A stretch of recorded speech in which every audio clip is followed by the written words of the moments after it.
نحمده ونصلي ونسلم على رسوله الكريم أما بعد فأعوذ بالله من الشيطان الرجيم بسم الله الرحمن الرحيم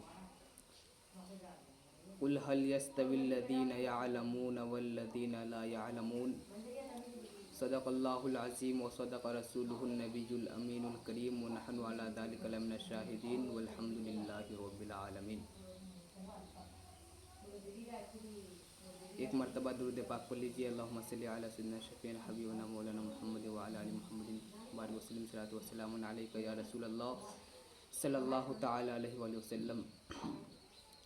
کہ جب علم ہی نہیں تو عمل کیا ہوگا، جب علم ہی نہیں تو عمل کیا ہوگا، جس بیاباں میں شجر ہی نہیں تو پھل کیا ہوگا.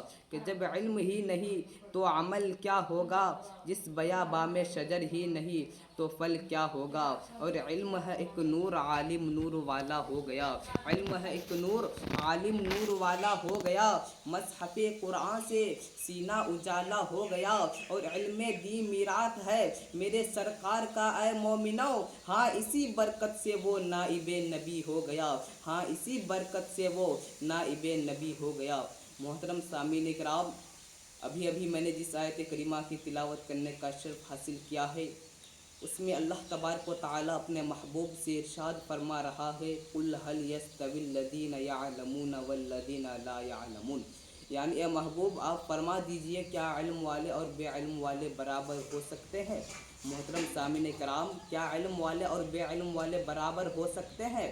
کیا جاننے والے اور نہ جاننے والے برابر ہو سکتے ہیں؟ نہیں اور ہرگز نہیں.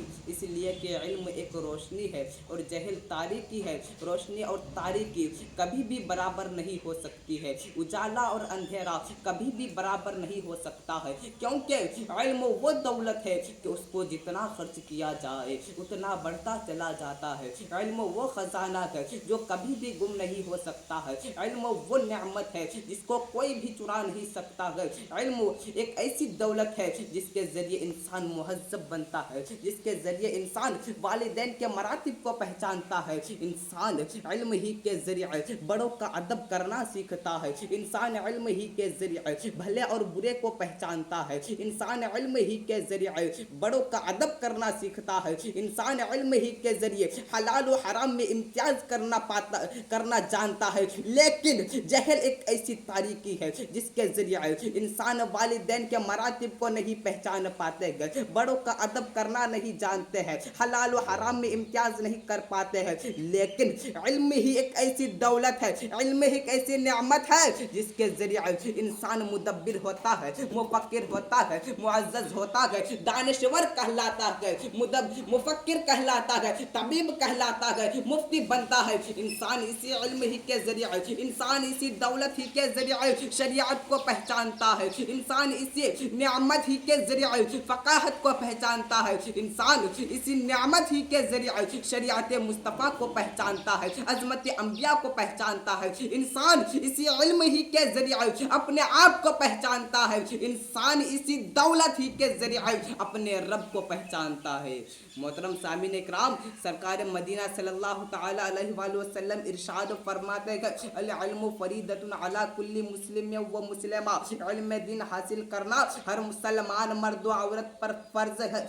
محترم سامعین اکرام، حدیث مذکورہ سے معلوم ہوا، پتہ چلا کہ علم دین ہر مسلمان مرد و عورت کو حاصل کرنا چاہیے تاکہ صحیح طور و طریقے سے زندگی گزار سکے، تاکہ صحیح طور و طریقے سے زندگی گزار سکے. اگر انسان علم دین حاصل کرے گا تو خود سنت مصطفیٰ پر چلنے کی کوشش کرے گا، اپنی اولاد کو شریعت مصطفیٰ پر چلانے کی کوشش کرے گا، شریعت مصطفیٰ پر چلنے کی تاکید کرے گا، اپنی بیوی کے حقوق کو جانے گا. اگر عورت علم دین حاصل کرے تو اپنے شوہر کے حقوق کو جانے گی، اپنے پڑوسیوں کے ساتھ حسن سلوک کے ساتھ پیش آئے گی، اپنی اولاد کو شریعت مصطفیٰ پر چلنے کی تاکید کرے گی، چلائے گی.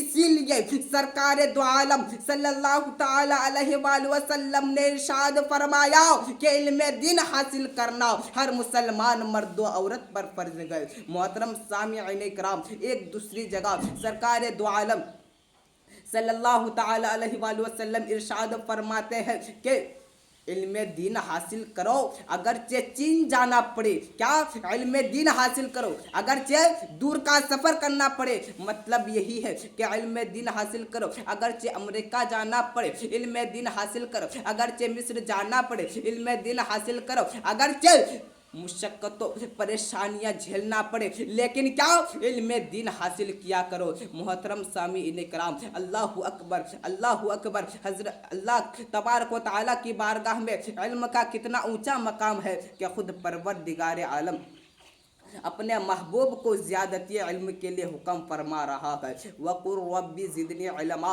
اے محبوب آپ مجھ سے زیادتی علم طلب کرے, یعنی آپ میری بارگاہ میں عرض کرے کہ اے میرے مولا میرے علم میں برکت عطا فرما, میرے علم میں اضافہ عطا فرما. فرمان خدا سے معلوم ہوا, پتہ چلا کہ علم اللہ تبارک و تعالیٰ کی بارگاہ میں علم کا کتنا اونچا مقام ہے کہ خود پروردگار عالم اپنے محبوب کو زیادتی علم کے لیے حکم فرما